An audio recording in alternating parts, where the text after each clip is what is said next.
camera ở trên thu phụ dương là phụ dương được cắt rồi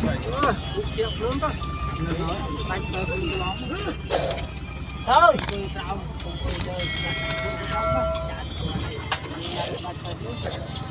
dương nó anh phải cầm xe camera này phải cho đây rồi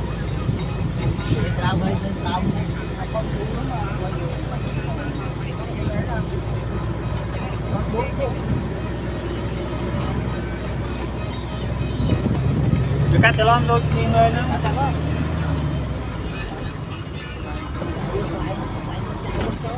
đây cho lên ho nơi nơi nịa ở đây không đây đây cái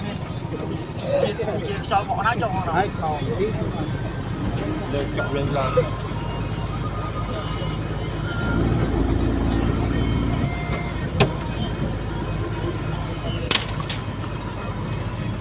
mày nâng cái xoay gần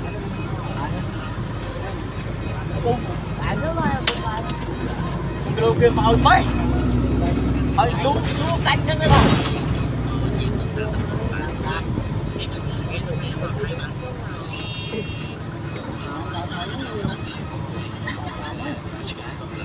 ngon ăn ngon cái phần ấy ăn được hợp đi ngon quá hay cái này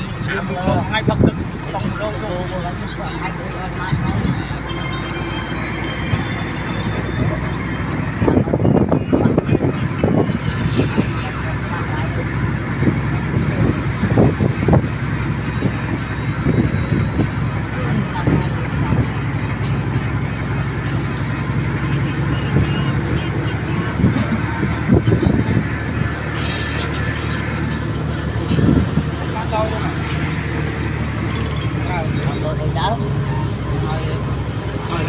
chắc năm rồi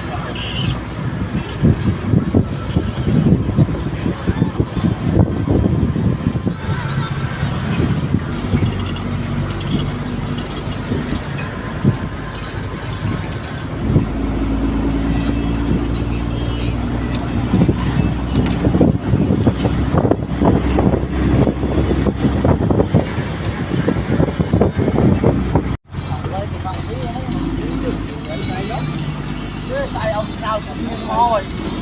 nào như đâm đâu không con không biết để ta chuột để mang con gì đúng con cay câu bay vừa đang mừng không có mua đâu sẽ ăn hay không được mai mà con viêm này đó là đặt đi chứ anh đi không đi lên không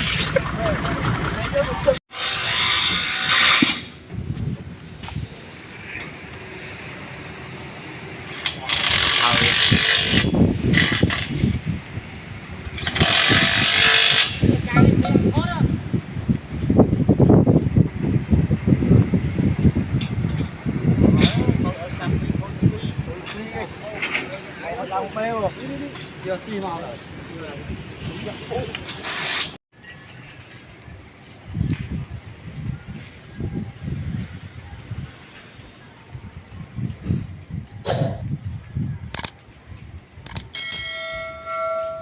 Quay đánh mùi này.